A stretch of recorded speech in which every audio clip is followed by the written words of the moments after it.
All right. Hi, everyone. We're continuing our review, and we just had a fantastic discussion right before this, but it had to do with this topic anyways.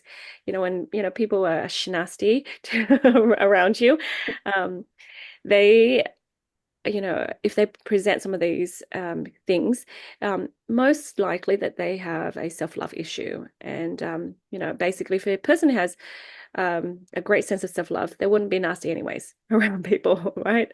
So you can see the signs, right? And the things that they're really arguing or hurting over or being tormented over, it's not the real issue. The real issue is this.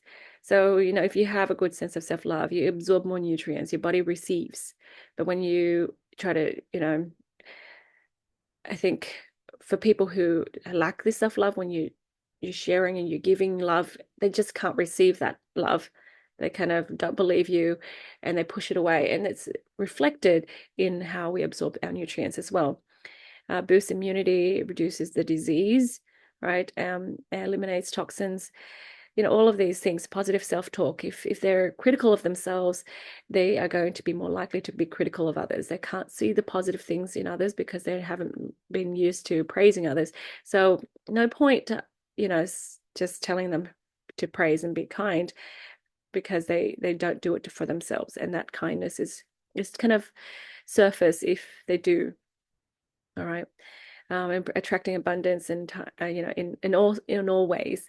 Um, I was even talking about the uh, birthing experience. That's where it was, that I had, and then it was in a public hospital, but I was treated like I was a private hospital person, right? And I had my private room. I had beautiful nurses, and some of the nurses I even got to know better. They were kind of friendly, and one was a um, alumni from my high school, right? Alma mater, is that how you say it? I don't know. But anyway, she was like, "Oh my gosh, okay, we went to the same school." I'm like, "Yeah," and she was feeding me ice chips and stuff while I was in labor, and I'm like, "I'm just so blessed." And I think that's what it is. It's just like when you have a stronger self-love, you receive more and all these good stuff happens. But I was hearing all these horror stories and I'm like, oh my gosh, really? Oh, really? I didn't know. I didn't know that that could happen, or that would happen in that situation. And I'm like, well, I'm so grateful. But that's it. It's not that you're lucky, is that the universe kind of conspires for you. And when you don't have this healthy self-love, there's so much drama.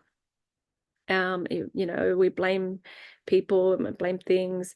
We have weird kind of relationships, codependency, draining relationships, um, needing to be needed, and somebody else is, needing to be needy, right? And that makes it a perfect match, which isn't healthy because no one's going anywhere and being creative and progressing.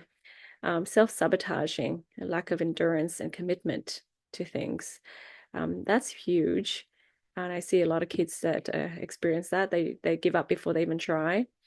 Fear of rejection. There's a lot of this reflected or projected on other people. Okay. And often you fear disappointing and letting people down, but then you end up doing that anyways, because that's what we're focusing on creating, right? Lots of negative self-talk leading to the self-sabotage, the depression, and even suicide.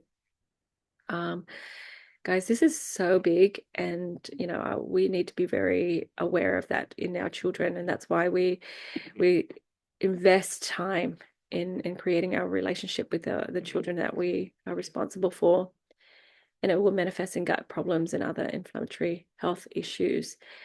I'm going to tell you now, it's just I think people might not agree, because they don't see the connection, and maybe they might think that I'm making a stretch.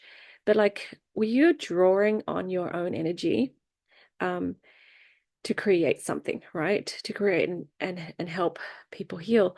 Um, it's like your gut is trying to do too much, and it is exhausted, and then we create all these gut problems.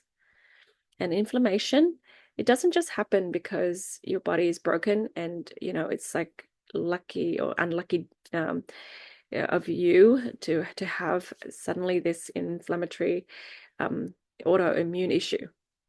your body is so smart. It's like looking for this invader in your body, if it's fungus, parasites, whatever, and it kind of breaks up the tissues to find it and then, eliminate it. Um, but what if you're doing it to yourself? You're, you know, the one that allows these negative things to exist within you.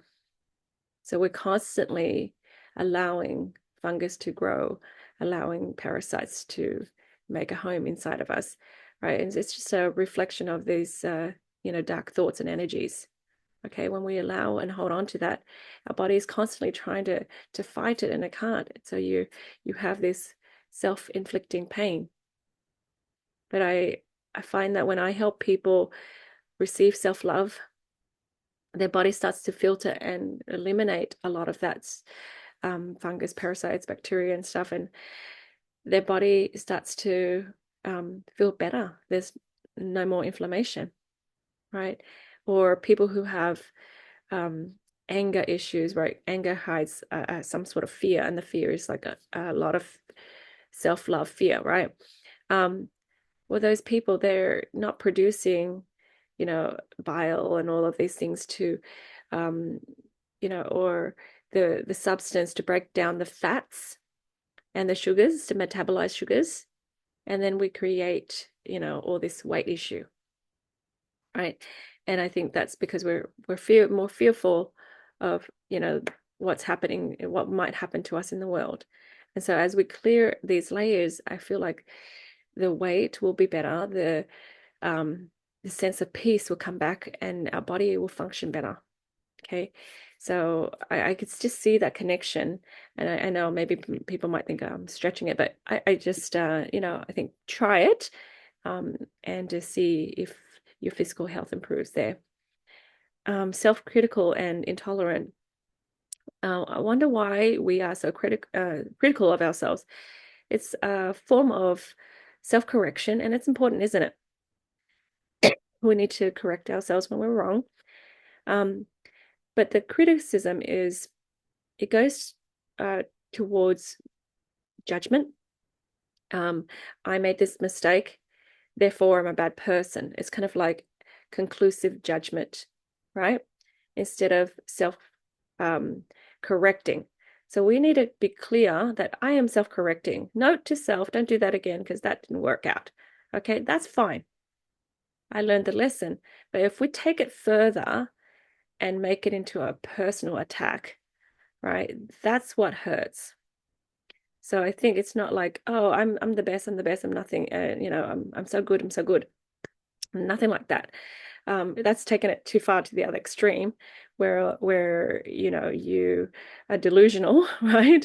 You're thinking that you're all that. But there's this healthy balance where you say, oh, that didn't work, lesson learned, but without taking it too far. What do you guys think?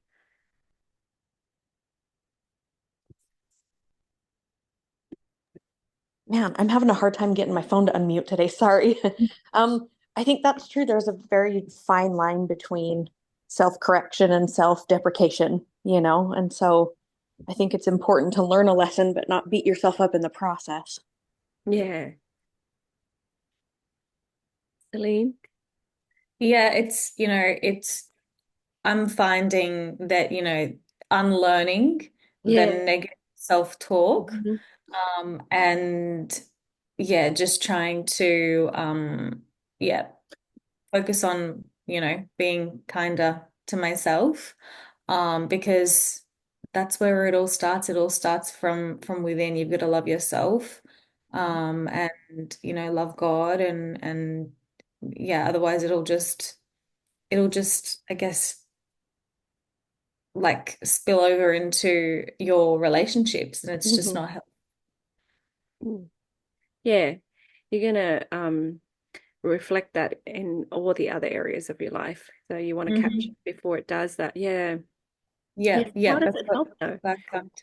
Yeah. When we think about it, yeah, this is how I get rid of that. Because some people they still feel a need to tell themselves off because they think that it will motivate them to do better. But really, does it? If you come across somebody who is very negative, they're full of criticism about you, they attack you, they cut you down, they insult you, you know, would you be like so happy and motivated to change? You're like, oh, I'm just going to avoid that person altogether because that is so uncomfortable, right? And if you're doing that to yourself, it's sort of like that. I'm just going to switch me off, right? And feel ashamed to be breathing, right? So it doesn't really help, but some people we buy into that lie that when we have this nastiness, we'll produce this prettiness. I don't know where we think we get that from. If I'm just gonna tell you off, smack you around, beat you up, then you'll be better. And so when you think about it, it's not logical. When you like I told one of the parents, I said like because this kid is very physical. He hurts the teachers and he hurts other kids. So I said we can't do that and deposit that um behavior and expect him to be kind and loving. You're whacking him, telling him, don't hit other people. Don't be mean, don't talk, that how is he going to learn kindness when you don't show him kindness and what it looks like? So whatever you deposit, that's what you withdraw. And one of the parents were like, that makes sense. Like, yeah, let's not do that anymore, please.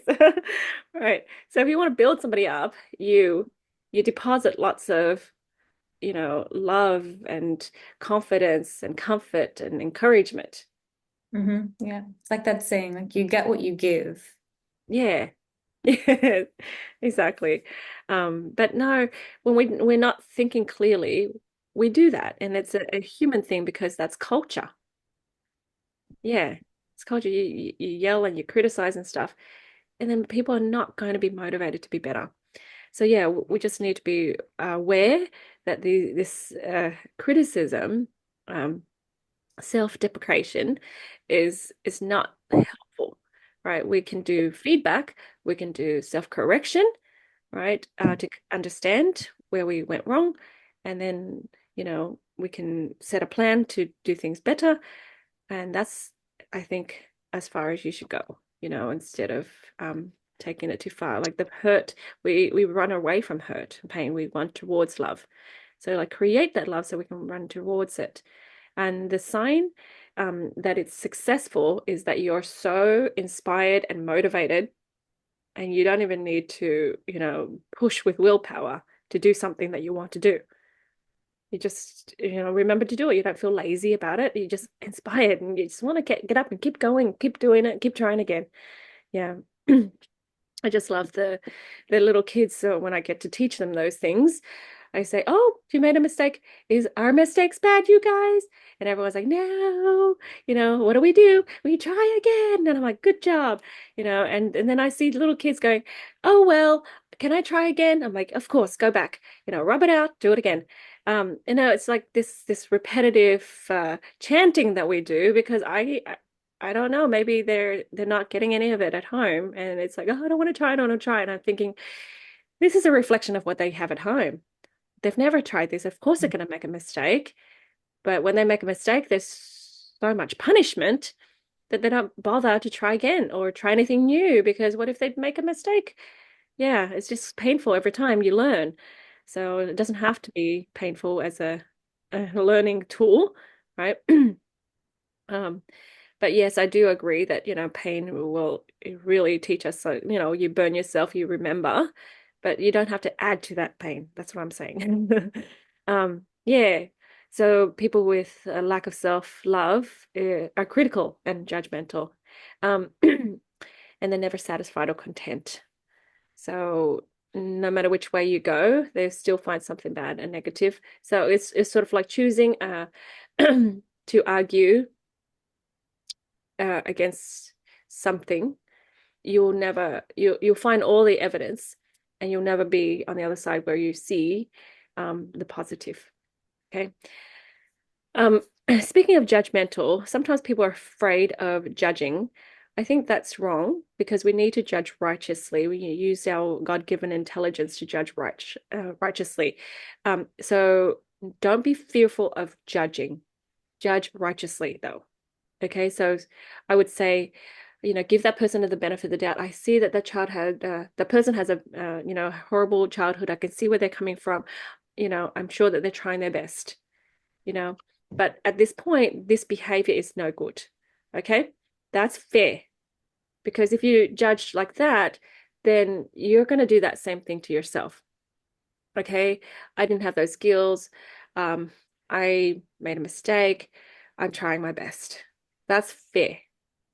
But, the judgment that people are scared about is that conclusiveness of, therefore, that person sucks forever. They're, a lost cause forever. And nobody wants to feel that way. That's all. Right. So if we can judge righteously, then I think it's much better than not judging at all. Because if you see a situation, you're like, okay, it's politics, la la la la, I want to shut my ears. Okay, it's this, la la la. We can't be ignorant like that. Right. We need to be alert and involved and then work it out. If we haven't taken the time to take a stance on something that we feel strongly about, we should figure it out, see the pros and the cons, and then when the opportunity presents itself, you'll have a calm and confident thing to say about it, and people respect that. And I think the kids and people that we have influence over, they need us to do that. Yeah. So, anybody else want to share anything? This gives me a great perspective to visit family for the holidays. Thank you. Yeah, yeah, right. There's a big fight going on right now, and I'm like, how are we gonna, living 600 miles away, it's easier to kind of stay outside of it, Yeah. but it's a vortex, and the closer you get, the more you get sucked in. So this helps me so much. Thank you. Right, right, because they want you to take sides, or they get you involved. They make you part of it. And it's like, no, no, I was just right here. Yeah, I can see that. I can see people doing that to people. I have not experienced it until a few years ago, and I'm like, oh, this is what it feels like. I'm like, I was just minding on my own business right now. Right. Yeah. No, just these people, they all have this lack of self-love. Everybody wants to be important. Everybody wants to feel loved, feel connection. Maybe they need a sense of purpose in life, and they don't have that sense of purpose, and so they have something that they will attach themselves to as their purpose. And if you like mess with that little thing that they've decided on, oh, there's so much pain. But it doesn't have to be like that. Yeah. So I'm going to stop the recording and share with you other things too off the record here. Thank you guys for watching.